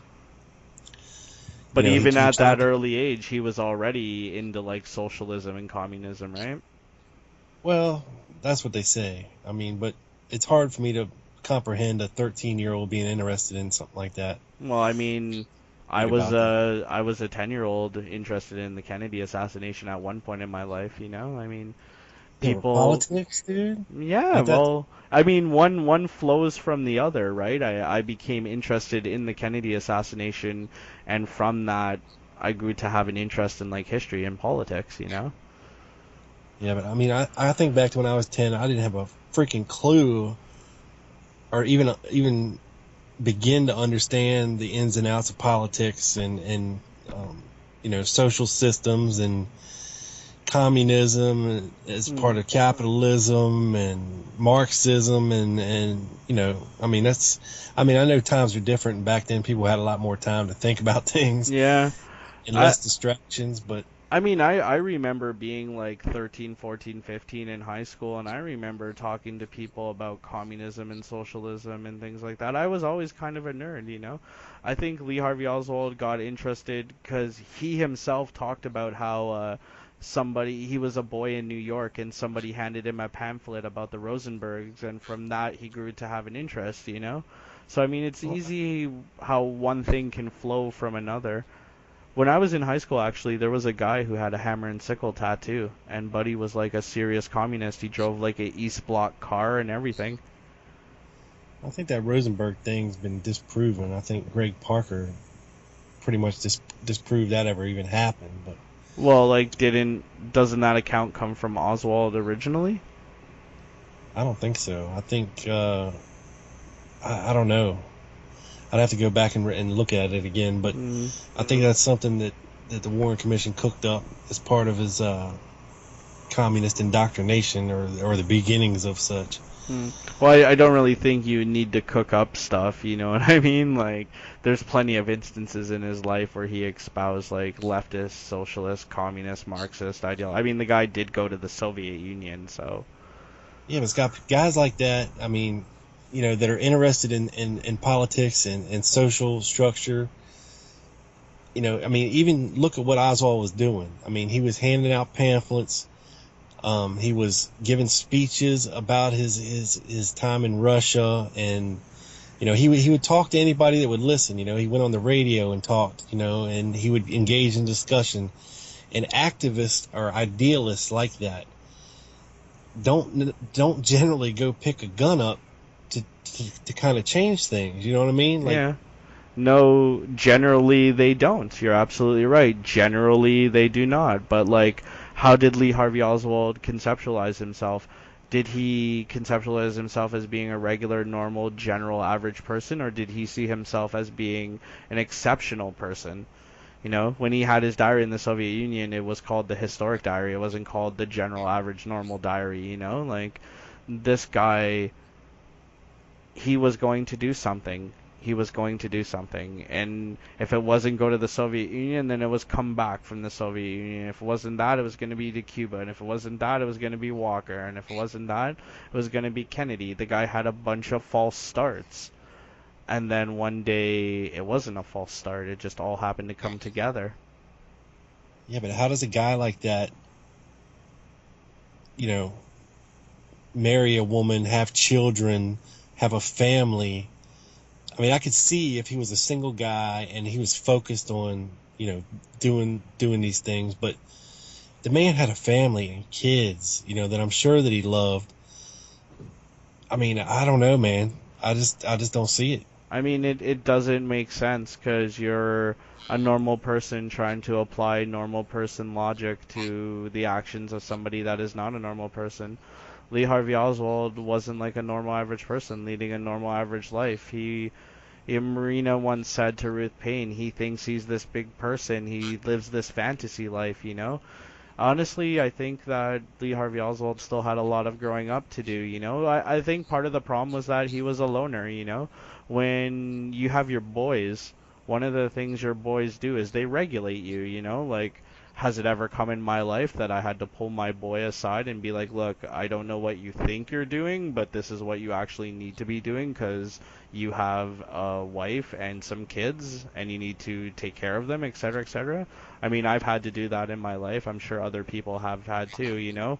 But when you're a loner like that, there's no way that there's nobody there to do that. There's nobody there to tell you, hey, look, you need to put down your little boy lost nonsense and you need to not run away to Mexico City trying to get into Cuba. Buddy, you have a wife and two kids that are living in somebody else's house.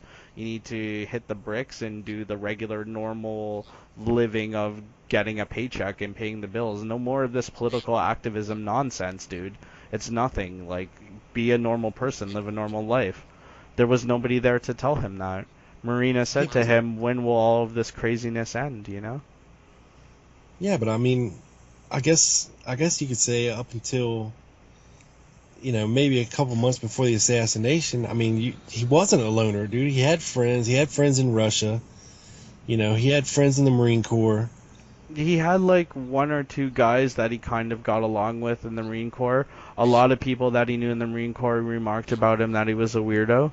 In Russia, he was kind of like this mini celebrity, the American that had come to live with us and come to see our way of life.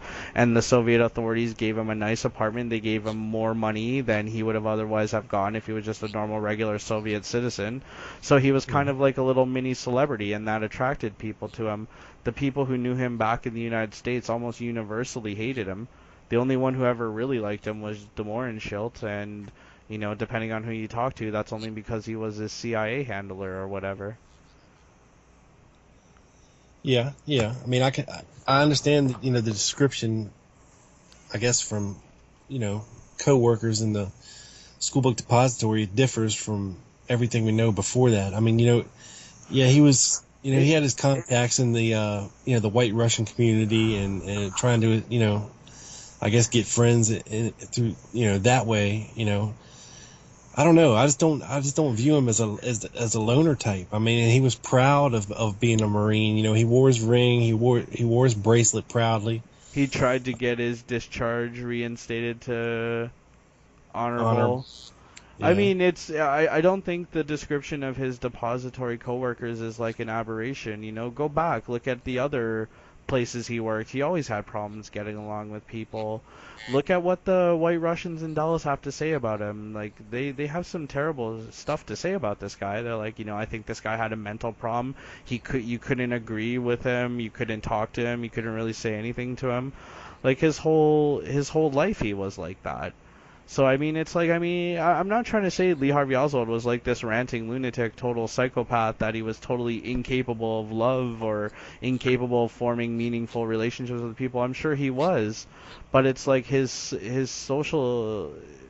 sociopathy just kind of always overrode that. He had a wife and he had kids, but he didn't care. He was ready to leave and go run away to Cuba because he's still that little boy chasing his dream, you know? He still wants to go be this adventurer, this revolutionary, and it's like he never really grew out of that.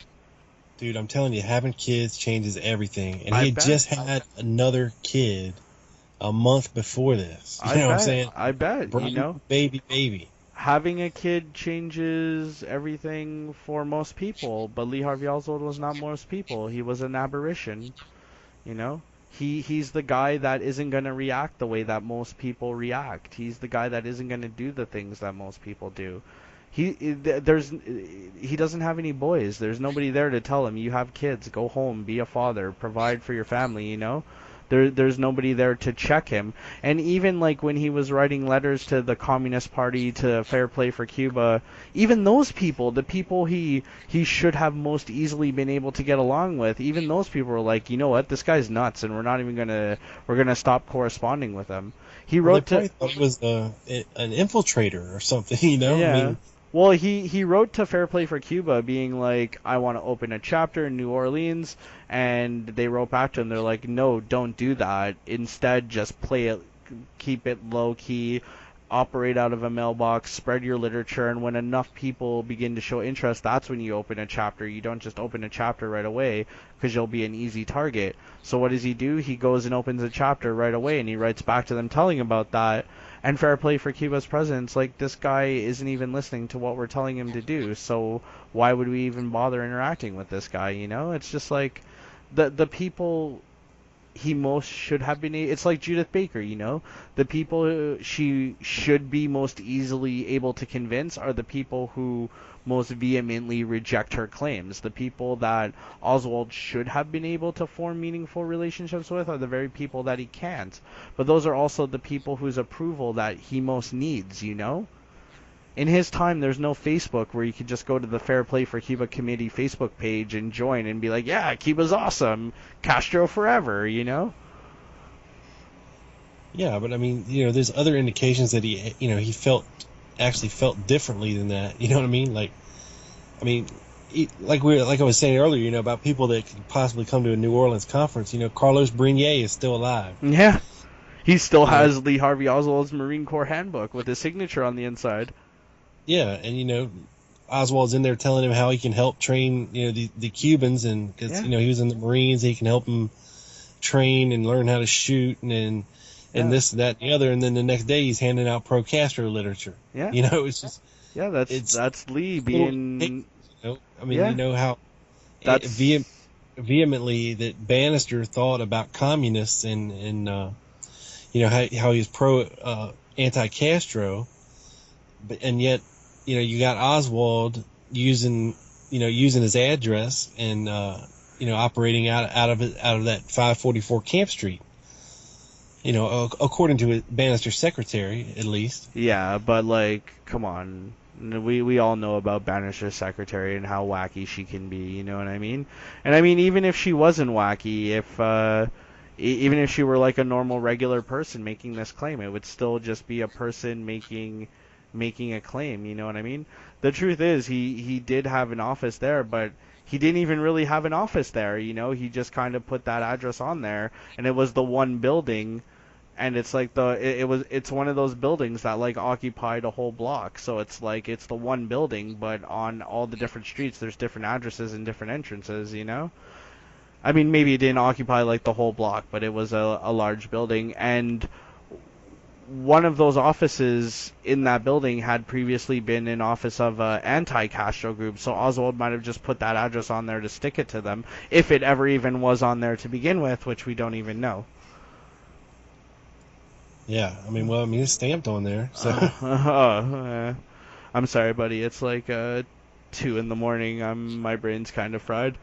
Nah, that's all right. Uh, I mean, he had a couple stamped, I think, with you know, the Magazine Street of 1407, I think. Yeah, it was. yeah. I remember hearing that address. I mean, I've heard the claim that 544 Camp was stamped on some of these leaflets, but I Yeah. don't really know if we actually have any samples of that where it is, or if it's just like No, we claims do. that it was. Oh, I've we do. seen it. Yeah, Oh, okay, cool, cool. yeah, they Yeah, exist. yeah. So I mean, there's plenty of explanations. It's like if you go looking into something deep enough, you will find connections to stuff. You know what I mean? Like if you go looking into, well, he had this address here, and at this other address there was this FBI guy that was associated with these anti-Castro activities, CONINTELPRO or whatever, then definitely it means that Lee Harvey Oswald was associated with that person. But it doesn't necessarily mean that at all. You know, it could just be a coincidence. I mean, in real life, coincidences do happen, right? Yeah, but in real life, you also have people trying to infiltrate these groups too, Yeah. and you know, I don't know, man. There's just so many questions, dude. I guess that's what keeps me coming back. You know, Yeah. I'm just not satisfied with the answers we have. to all the questions surrounding the case.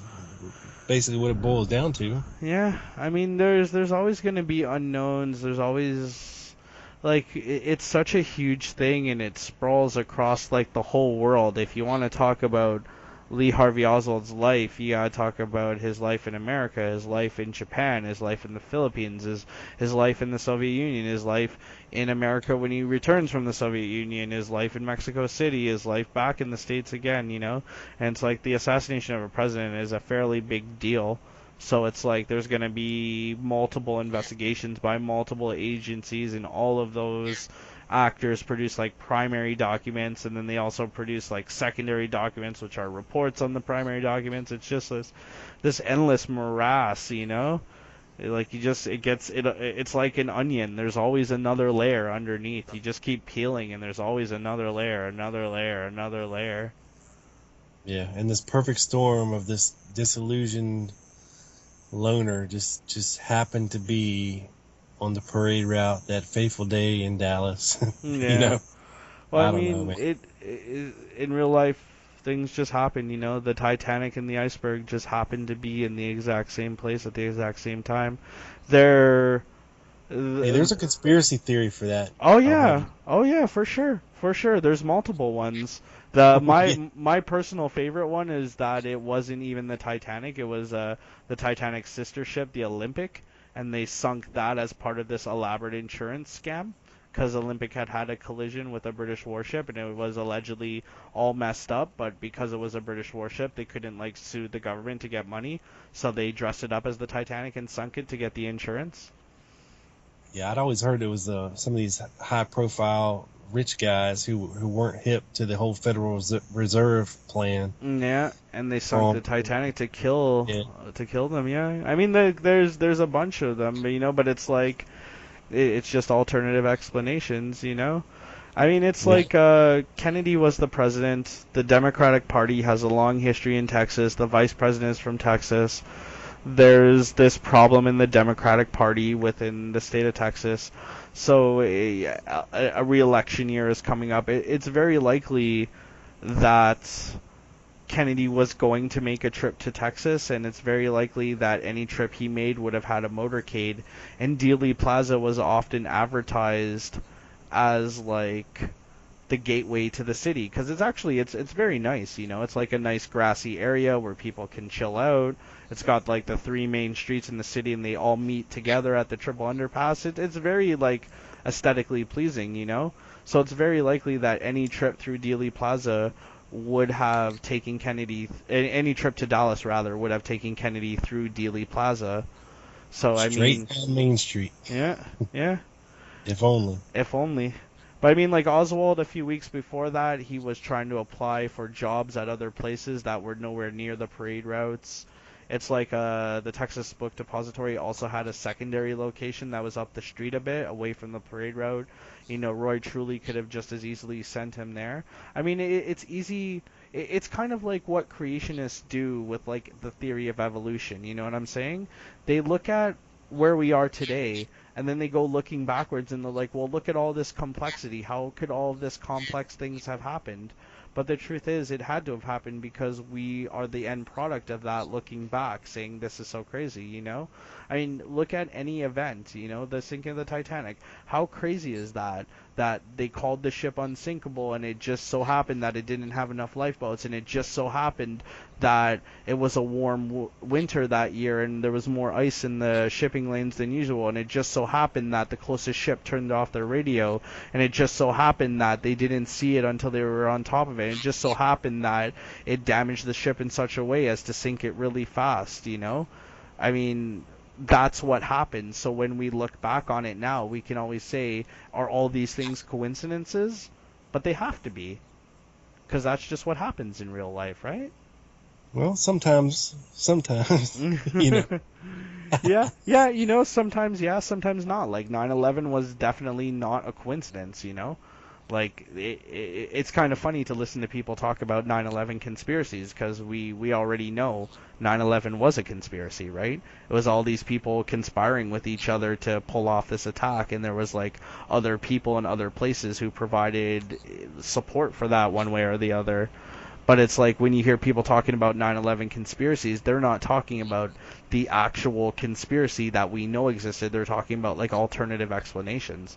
It's like the Lincoln assassination. We know for sure Lincoln was the result of a conspiracy, but when you hear people talking about Abraham Lincoln assassination conspiracies, they're not talking about that. They're not talking about the actual conspiracy involving John Wilkes Booth. They're talking about like alternative explanations for it. Right. Yeah. And looking. I mean, I guess the further you get away from something, maybe the more clear the picture becomes, or maybe the more convoluted it becomes. I mean, it just depends on the information you have and the information that's uncovered, over the years. But I don't think we're done yet, with the Kennedy assassination. I don't think we're going to be done with it for a long time to come. I mean, in some people's eyes, it's an open and shut case. It's Lee Oswald, and that's it. But there's still more to learn. If it comes out some damning document in 2017, like somehow something like the Macomb rally document exists for real, and it slips out through the cracks, and some researcher finds it, and it says in there that Oswald was an agent or something, and then there you have it. But I guess we'll just have to wait and see. Yeah, I mean, the second we have that proof in our hands, then that's the second I feel that belief will be justified, But it's like, after 50 years, after so much time and energy spent looking, will there ever come a time when people like me, people like Fred James, people like Steve Rowe, people like Ed Cage, like, would there ever come a time when people like us would be justified in saying, okay, you know what, we looked, we seriously tried to piece this together another way, we read the books, we talked to people, we listened to what other people had to say, and honestly, we cannot come up with a better explanation than this one? Would there ever be a moment when belief in the low nut conclusion was justified? Yeah, I mean, will there ever be a time where conspiracy theorists will stop trying to look for an alternative explanation to the lone nut theory and be totally satisfied? Yeah. That's what keeps us going, buddy. You Yeah, know? yeah, I guess. I mean, whatever angle it is that you come at it, it's all the same interest, you know what I mean? It's like after we did our last podcast, Ted Rubenstein listened to it, and he told me, "Oh, I think you won." And I told him, "Well, there's no winning, there's no losing, there's only the discussion." Yeah. If I won, I'm waiting for my prize to show up in the mail, Rob. Yeah, you keep waiting for that. Send me $10, dude. Come on. I gave away the only prize I had to Dusty. Oh no. He got my one of a kind Lone Gunman podcast hat. Oh, what? You only had Along- one and you gave it to that dude? It was a one-off, man. Oh, It was a nice. one-off. Damn. You should get some hats, buddy. Get some swag, Start shilling, Rob. I tried. I got these. I got something set up through Cafe Press, and where they make something on demand when you order it, like a coffee mug or whatever. A hat, whatever. And so I got it all set up. I got the logo in there, and so I ordered a hat. I was like, hell yeah, give me a hat. And then like 2 days later, they shut the account down because it depicted a gunman. Oh no. Yeah, so that's a rare item Dusty has. Yeah, definitely. Hold on to that, Dusty. Yeah. But I don't know. I mean, we didn't talk about anything really specific, but I think we had a good discussion here tonight, Scott. Yeah, I mean, it's always nice. It's always fun to talk to you, Rob. Unfortunately, the listeners might not really like it. We didn't really get into it. That's my bad. I totally forgot we were supposed to do this tonight, so I didn't have any talking points ready or anything. Yeah, well, I mean, it doesn't matter. We can get into specifics next time. I had a couple things, but I didn't really have a chance to really prepare either. It's been a hell of a hectic day. Believe me, you're my third interview today because I'm going to be going on vacation here at the beginning of August, so I wanted to get a bunch of these in the can so I could take a little break, and Oh yeah, good thinking, buddy.